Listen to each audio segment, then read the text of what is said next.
dentures. Fix the dent and forget it. Sure. That's what I do. I forget it all the time. I've lost so many dentures. You've forgotten everything. And as we've learned, you've forgotten to defecate as well. $20 to Act Out Podcast is the best money I'm going to make for a little black tar. Yep, I agree. Give me that baggie. And anyway, your dignity is mostly intact at the end. I wish that Depends was what true. you're acting out. But yeah, you are a political junkie. I agree with that. And so listening to this episode, having all the things that have transpired is really great. And I think that to sum up my feelings about this episode in particular, it's a perfect This American Life when they try to focus in on politics, where they drill in, they find a very specific population that's facing something that's sort of transitory, wherein there aren't a lot of populations where they have huge migrant population influxes like this one, and how it affects that populace. Right. But America is changing, especially now, our immigration levels are rapidly fluctuating, and it's not just from, it's funny because South America and Latin America is not the place where a lot of these people are coming in. It's coming from Africa. It's coming from Asian countries. They had one individual who basically travels the country fomenting hate and fear about immigrants. And they said he literally used to do these same talks about Latinos, people coming from Central and South America, and had to stop because we were getting net zero immigration and simply switched it to Muslims because that was the next boogeyman that he could focus on. And I think that sadly, there is money to be made in scaring people. Absolutely. And always. Yeah, always. Exactly. Yeah, it's something that's happened for a long, long time. And this is one way that these people, I think, probably they have belief systems in it, but they also like the power and the notoriety of being that person who bangs that drum. Sure. It makes them feel important, probably. There's always a chance that their hate is genuine. Maybe it's not just profane. Yeah. It doesn't make it, any more palatable, but you may be right. This may be someone who went, okay, I've fixed the problem with, people coming from Latin America. Now I have to focus on these Muslims. But I'm glad that we had a journalist who was interested to go out there and found what I thought was really great is they found a person who was sort of straddling that line of like, I'm a part of the Republican Party of old, but I'm also looking towards the Republican Party of new, and I don't know how I feel about it. He was Billy or he Bobby was or something dancing like that. so hard. You could hear he was just a really good guy who genuinely, they say didn't leave his party, as he says, because if I leave the table, I can't change the dialogue. Right. And I really want to help steer my party in the right direction. Boy, wherever that dude is now, he has got to be disappointed. I wonder if they ever did a follow-up. It's a good question. I have no idea. We should look it up. We will absolutely have to do that. But I think you're right.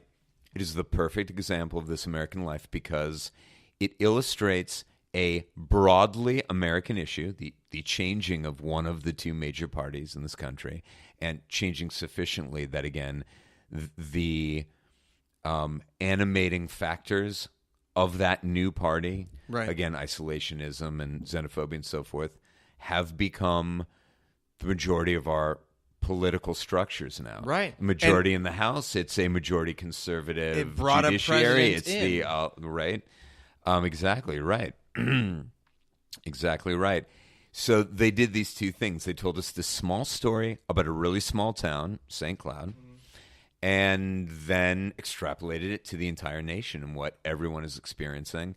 And that's, I think, not easy to do, and they do it exceptionally well. Yeah.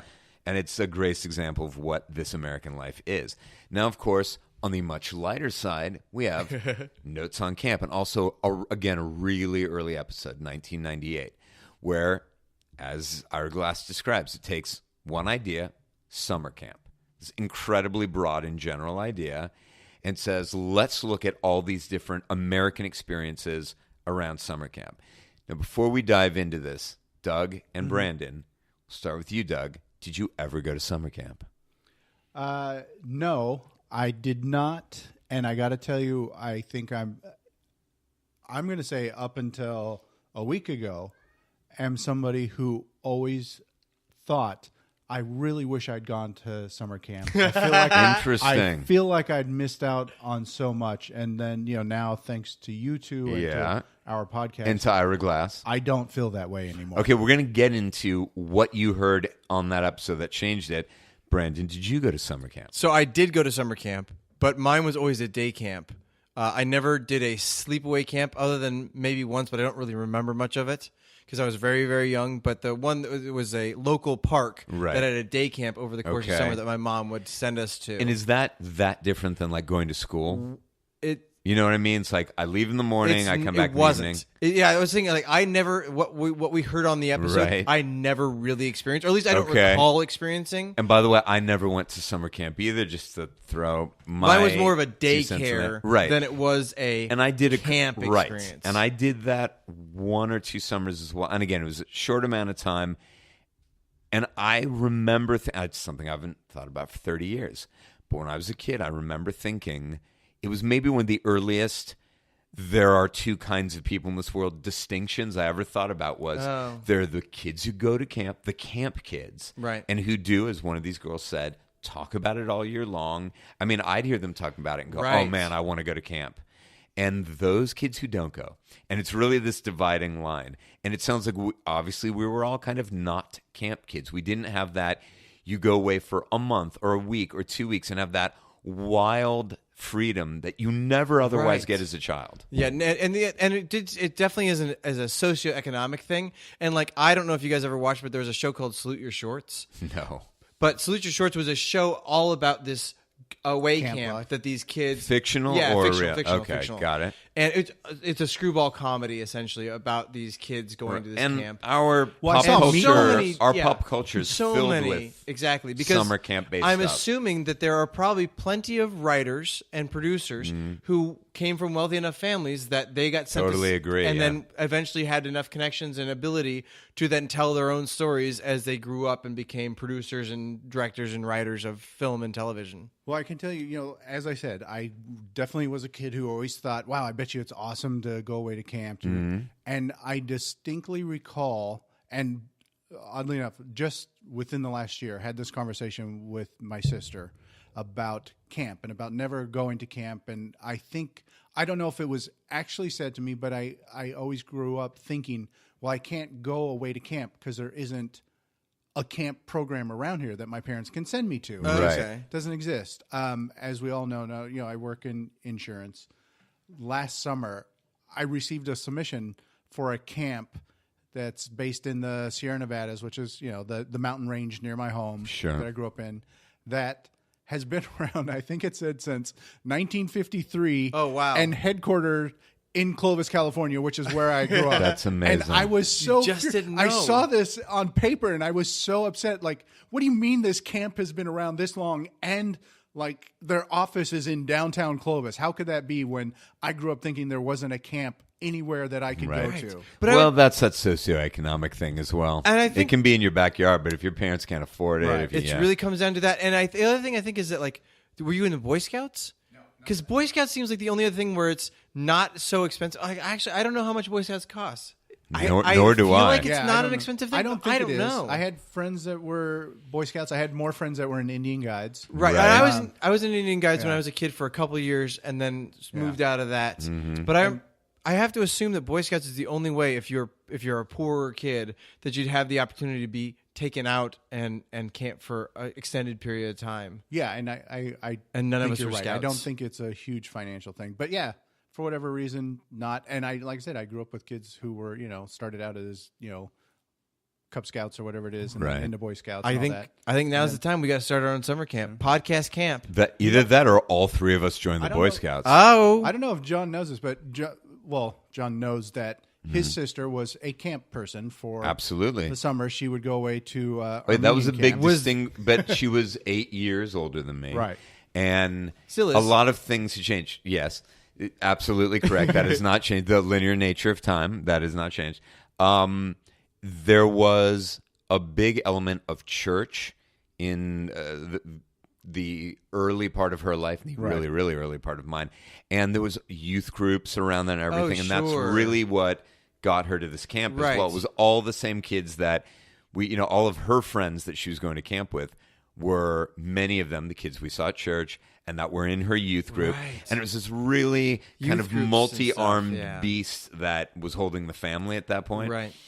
And then my family stopped going to church. Yeah. When my sister went away to college, that kind of was all abandoned. And I would think, just so you know, I'd see her go away and go, my time's going to come soon. In a few years, I'm going to be happy because I idolized my sister, all these kids.